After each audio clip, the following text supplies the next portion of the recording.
নবনীরদনিন্দিত কান্তিধারম রসসাগর নাগর ভূপবরং। हम लोग स्कंद 4 अध्याय 9 में है। आज हम लोग 62 श्लोका से 67 श्लोका तक करेंगे। भागवतम का श्लोका 62। यत्र स्फटिक कुडेषु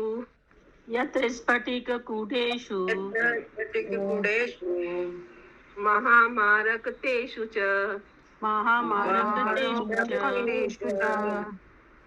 मणिप्रदीपा आभान्ति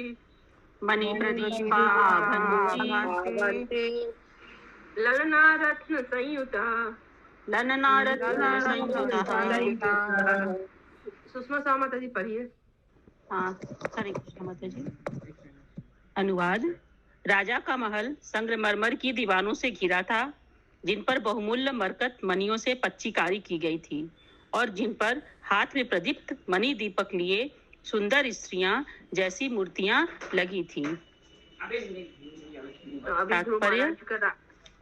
राजा उत्तानपन का राज्य का ये सभी ग्लोरिफिकेशन हो रहा है। जितना क्या क्या वहाँ सजावट था अभी भी वही हो रहा है। पढ़िए तात्पर्य। उत्तानपाद के महल का यह वर्णन श्रीमद् भागवतम की रचना के पूर्व हजारों वर्ष पहले की दशा को बताता है। चूंकि यह कहा गया है कि महाराज ध्रुव ने 36,000 वर्ष राज्य किया, अतः वे सतयुग में रहे होंगे, जब मनुष्य 1 लाख वर्ष जीवित रहते थे। चारों युग की जीवनावधि का वर्णन वैदिक साहित्य में उपलब्ध है। सतयुग में लोग 1 लाख वर्ष जीवित रहते थे, त्रेता युग में 10,000 वर्ष, द्वापर युग में 1,000 वर्ष और इस कलयुग में लोग 100 वर्ष तक जीवित रह सकते हैं। प्रत्येक युग में 1 लाख से 10,000 फिर 1,000। प्रत्येक युग में मनुष्य का जीवन काल क्रमशः 90% घटता जाता है। इस प्रकार 1 लाख से 10,000 फिर 1,000 और तब 100 वर्ष। एक जीरो कम होता गया। 1 लाख में 1 जीरो खत्म। हाँ पढ़िए। कहा जाता है कि ध्रुव महाराज ब्रह्मा के पर पोता थे। इससे यह सूचित होता है कि वे सृष्टि के प्रारंभ में सतयुग में विद्यमान थे। जैसा कि श्रीमद् भागवत गीता में कहा गया है, ब्रह्मा के एक दिन में कई सतयुग होते हैं। वैदिक गणना से इस समय 28वां कल्प चल रहा है। गणना से पता चलेगा कि ध्रुव महाराज लाखों वर्ष पूर्व हुए थे, किंतु उनके पिता के महल का वर्णन इतना भव्य है कि हम यह स्वीकार करने को तैयार नहीं कि 40-50 हजार वर्ष पूर्व मानवीय सभ्यता उन्नत न थी। अभी मुगल काल तक महाराज उत्तानपाद के महल जैसी दीवारें होती थी। जिस किसी ने दिल्ली के लाल किले को देखा है, उसने यह देखा होगा कि दीवारें संगमरमर की हैं, किसी समय रत्नों से जड़ित थीं। ब्रिटिश काल में ये रत्न निकाल लिए गए और ब्रिटिश संग्रहालय में भेज दिए गए। समझ में सबको आ रहा है?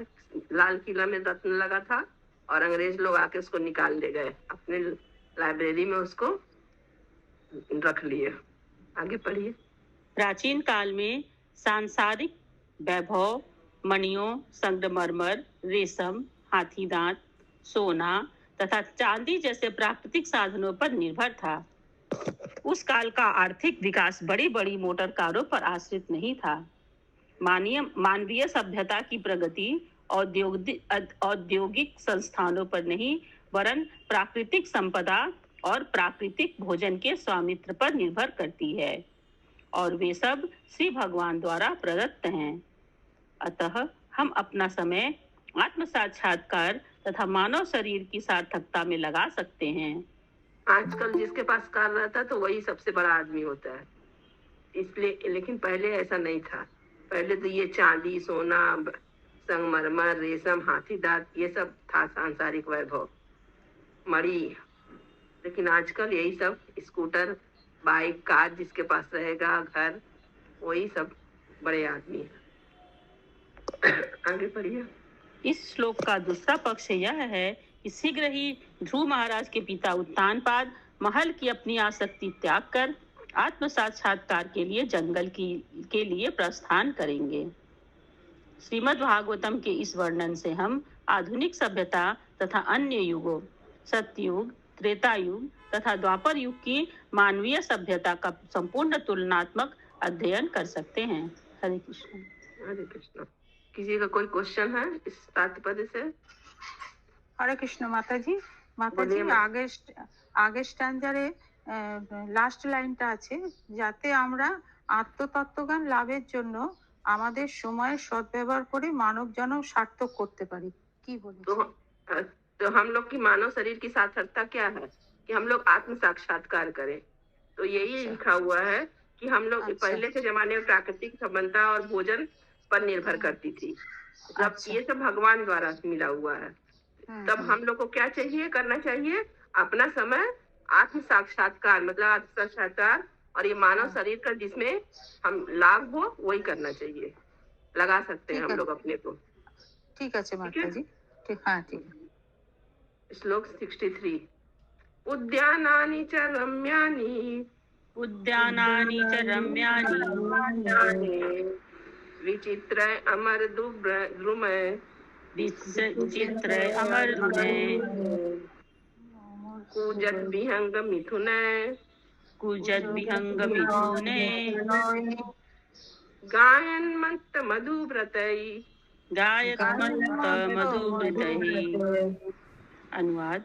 राजा के महल के चारों ओर बगीचे थे, जिनमें उच्चस्थ लोगों से आए गए अनेक प्रकार के वृक्ष थे। इन वृक्षों पर मधुर गीत गाए पक्षियों के जोड़े तथा गुंजार करते मदमत भौरे थे। तात्पर्य। इस श्लोक में अमर द्रुमय शब्द अत्यंत महत्वपूर्ण है, जिसका अर्थ है स्वर्ग से लाए गए वृक्ष। उच्चस्थ लोकों को अमरलोक कहा जाता है, जहां मृत्यु देर से होती है, क्योंकि वहां के लोग देवताओं की गणना के अनुसार 10,000 वर्ष तक जीवित रहते हैं, जहां हमारे 6 मास वहां के एक दिन के तुल्य होते हैं। ऐसा करके वो लोग 6, यहाँ के 6 मास, वहाँ का एक दिन, ऐसा करके देवता लोग 10,000 वर्ष जीते हैं। तो यहाँ का कितना हो गया? बहुत हो गया, बहुत ज्यादा। देवता स्वर्गलोक में देवलोक के समय के अनुसार मासों, वर्षों तथा 10,000 वर्षों तक जीवित रहते थे, और जब उनके पुण्य कर्म क्षीण हो जाते हैं तो वे पुनः इस पृथ्वी पर आ जाते हैं। ये सारे कथन वैदिक साहित्य में प्राप्य हैं। जिस प्रकार वहां आगे पढ़िए। कोई बोल रहा था। जिस प्रकार वहां मनुष्य 10,000 वर्ष तक जीवित रहते हैं, उसी प्रकार वहां की वृक्ष भी। वस्तुतः इस पृथ्वी पर भी अनेक वृक्ष ऐसे हैं जो 10,000 वर्ष तक रहते हैं। तो फिर स्वर्ग के वृक्षों का क्या कहना? तो धरती पे कौन सा वृक्ष होगा जो 10,000 तक रहता है? बट वृक्ष ना? बट वृक्ष। हाँ, बट वृक्ष बहुत बड़ा होता है। बोटेनिकल गार्डन में एक वृक्ष है ना, शाखाएं लटकती रहती हैं उसकी। तो फिर स्वर्ग के वृक्षों का क्या कहना? उन्हें कई 10,000 वर्षों तक जीवित रहना चाहिए, और कभी कभी, जैसा कि आज भी प्रचलित है, कुछ अमूल्य वृक्ष एक स्थान से दूसरे स्थान पर ले जाए जाते हैं। अन्यत्र एक जगह, जैसे यहाँ उनके राज्य में स्वर्ग से लाया गया था वृक्ष, वैसे यहाँ पे भी जो अमूल्य वृक्ष है वो एक स्थान से दूसरे स्थान पर ले जाया जाता है। अन्यत्र एक जगह कहा गया है, जब भगवान श्री कृष्ण अपनी पत्नी सत्यभामा के साथ स्वर्ग गए, तो वे अपने साथ स्वर्ग से पारिजात पुष्प का वृक्ष पृथ्वी पर लेते आए। इसके लिए श्री कृष्ण तथा देवताओं में युद्ध भी हुआ। यह पारिजात भगवान श्री कृष्ण के महल में लगाया गया, जिसमें रानी सत्यभामा का निवास था। स्वर्गलोक में फूल तथा फलों के वृक्ष उत्तम होते हैं। वे अत्यंत मनोहर तथा स्वादिष्ट होते हैं, और ऐसा प्रतीत होता है कि महाराज उत्तानपाद के महल में अनेक प्रकार के ऐसे वृक्ष थे। हरे कृष्ण। हरे कृष्ण। किसी का कोई क्वेश्चन है इस तात्पर्य से? 64 श्लोका वाप्यो मधु वैदुर्य सोपान वाप्यो वैदुर्य सोपानः पद्मोत्पल कुमुद्वती पद्मोत्पल कुमुद्वती हंस कारंडव कुलजुष्टास हंसकारण्डवकुलजुष्टा चक्रावहा सारस चक्रावसारसः। अनुवाद। जलाशयों में पुखराज की सीढ़ियां थीं। उन जलाशयों में विभिन्न रंग के कमल तथा कुमुदनियां, हंस, बत्तख, चक्रवाक, सारस तथा अन्य महत्वपूर्ण पक्षी दिखाई पड़ रहे थे। तो वहां पे पुखराज लगा हुआ था, सोचिए, जलाशय में सीढ़ियों पर। आजकल एक पुखराज खरीदने जाइए तो लाख रुपया का मिलेगा। तात्पर्य। ऐसा प्रतीत होता है कि महल के चारों ओर परकोटे तथा भली भांति के वृक्षों से युक्त उद्यान ही न थे, वरन मानव निर्मित छोटे सरोवर भी थे, जिनका जल रंग बिरंगे कमल के फूलों तथा कुमुदनियों से भरा पड़ा था। कुमुदनिया मत माता जी, वो उसका वो हुआ ना, कली। हाँ। बावड़ी में उतरने हेतु पुखराज जैसे मूल्यवान रत्नों की सीढ़ियां बनाई गई थीं। इस प्रकार सुंदर उद्यानों से घिरे महलों में हंस, चक्रवाक, बत्तख तथा सारस जैसे पक्षी भी थे। ये पक्षी सामान्यतः ऐसे गंध स्थानों में नहीं रहते हैं जहां कौवे रहते हैं। इस वर्णन से कल्पना की जा सकती है कि नगर का वातावरण कितना स्वास्थ्यप्रद तथा सुंदर था। हरे कृष्ण। उत्तान पादो राजर्षि प्रभावं तन्यस्य तम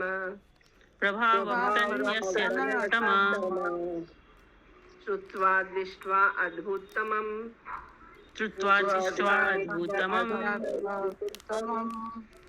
प्रपेदे विस्मयं परम्। अनुवाद। राजर्षि उत्तानपाद ने ध्रुव महाराज के यशस्वी कार्यों के विषय में सुना और स्वयं भी देखा कि वे कितने प्रभावशाली और महान थे। इससे वे अत्यधिक प्रसन्न हुए, क्योंकि ध्रुव महाराज के कार्य अत्यंत विस्मयकारी थे। तो उनको भगवान का आशीर्वाद मिल गया था, इसलिए उनका कार्य भी बहुत ही अच्छा था। सभी लोग आश्चर्य कर रहे थे। तात्पर्य। जब ध्रुव महाराज जंगल में तपस्या कर रहे थे, तब उनके पिता उत्तानपाद ने उसके आश्चर्यजनक कार्यकलापों के संबंध में सब कुछ सुन लिया था। यद्यपि ध्रुव महाराज राजपुत्र थे और केवल 5 वर्ष के थे, किंतु वे जंगल जाकर कठिन तपस्या के द्वारा भक्ति योग में लगे रहे। अतः उनके सारे कार्य आश्चर्यजनक थे, और जब वे घर वापस आ गए तो स्वाभाविक था कि अपने आध्यात्मिक गुणों के कारण वे नागरिकों में अत्यंत लोकप्रिय हो गए। उन्होंने भगवत कृपा से अनेक विस्मयजनक कार्य किए होंगे। जो व्यक्ति इस प्रकार के यशस्वी कार्य करे, उसका पिता भला क्यों न इतना प्रसन्न हो। महाराज उत्तानपाद सामान्य राजा न थे, वे राजर्षि अर्थात संत राजा थे। पूर्व के समय में इस पृथ्वी पर एक ही राजश्री राज्य करता था। राजाओं की साधु प्रकृति वाले बनने की शिक्षा दी जाती थी, अतः उनके पास प्रजा के कल्याण के अतिरिक्त और कोई काम नहीं रहता था। इन राजर्षियों को समुचित शिक्षा दी जाती थी, और जैसा कि ईश्वरीय विज्ञान अथवा भक्ति योग, जिसे श्रीमद् भागवत गीता कहते हैं, उसमें उल्लेख है कि यह ज्ञान राजऋषि सूर्य को प्रदान किया गया, और क्रमशः वह सूर्य तथा चंद्रमा से उत्पन्न क्षत्रिय राजाओं को प्राप्त हुआ।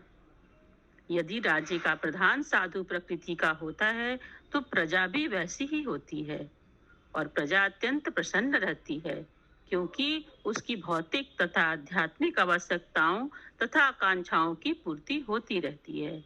हरे कृष्ण।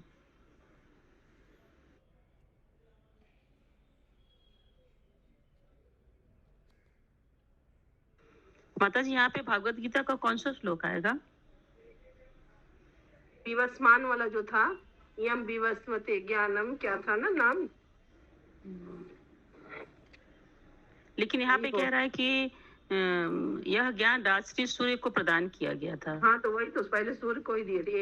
एवं परंपरा प्राप्तम इमम राजर्षियो विदुषक, यही होगा मुझे लगता है। वही हमको भी लग रहा है। और चाहे तो ये वाला होगा, यम विवस्वते योगम प्रोक्तमाहम अव्यव्यम विवस्मान मनवे प्राय मनो कबे ब्रवीत। पहले सूर्य देव विवस्मान को दिया गया था और फिर सूर्य चंद्रमा मनु को दिए। इसमें तो सूर्य चंद्रमा लिखा है। क्रमशः वह सूर्य तथा चंद्रमा को से उत्पन्न क्षत्रिय राजाओं को प्राप्त हुआ।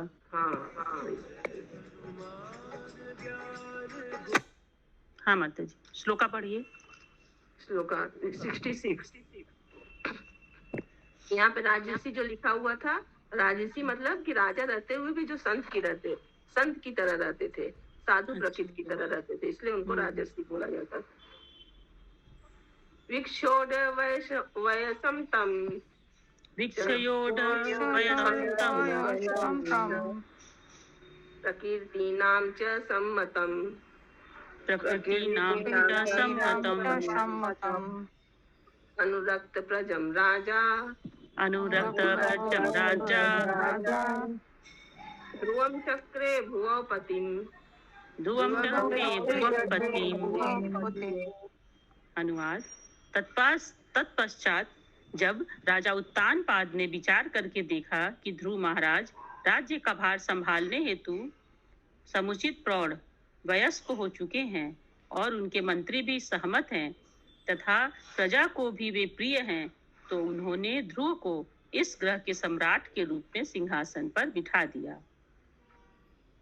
तो सम्राट बन गए ध्रुव महाराज। तात्पर्य पढ़िए। तात्पर्य।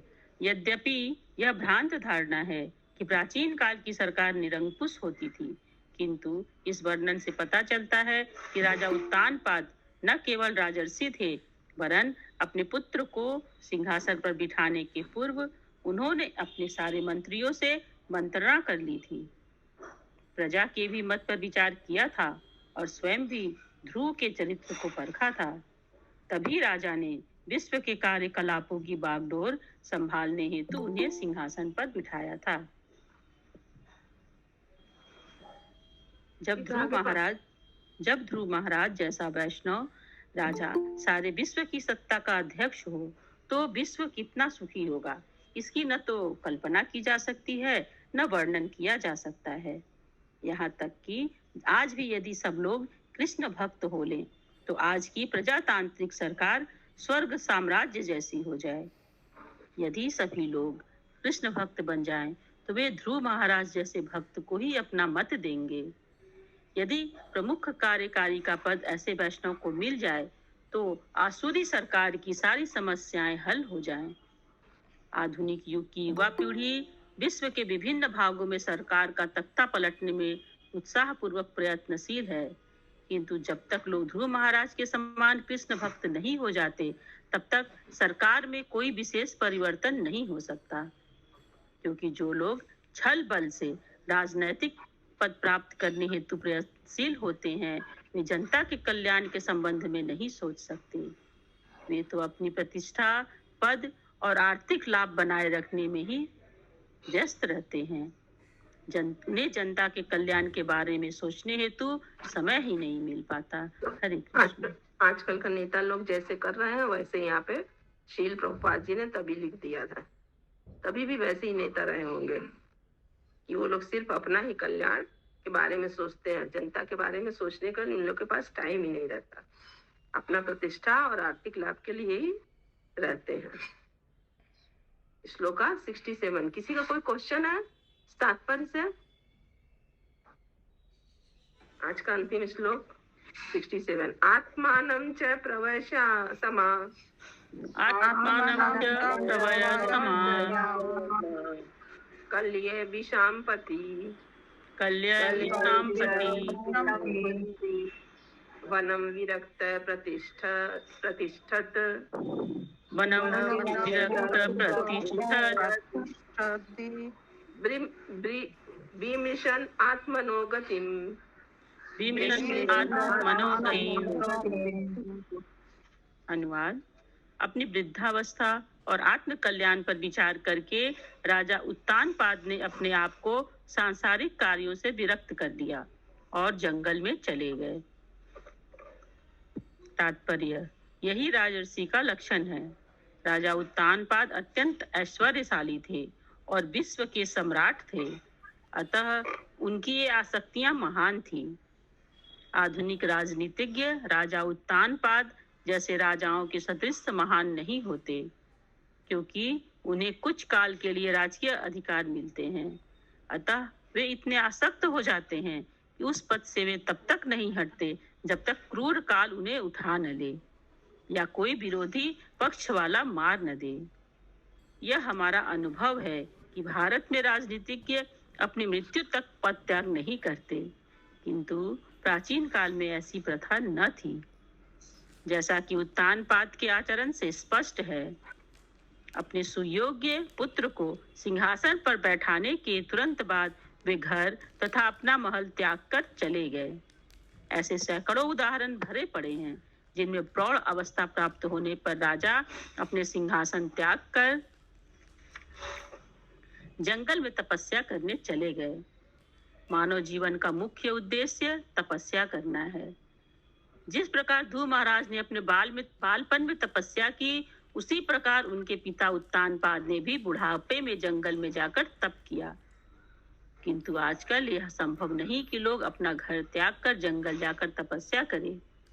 किंतु यदि सभी आयु के लोग कृष्ण भावनामृत आंदोलन की शरण ग्रहण करें तथा अवैध मैथुन, मद्यपान, द्रुत कीड़ा, मांस भक्षण जैसे सामान्य कृत्यों के त्याग को ही तपस्या मान लें तथा नियमित रूप से 16 माला हरे कृष्ण मंत्र का जाप करें, तो इस विधि से इस भौतिक संसार से सरलता से मोक्ष प्राप्त हो सकता है।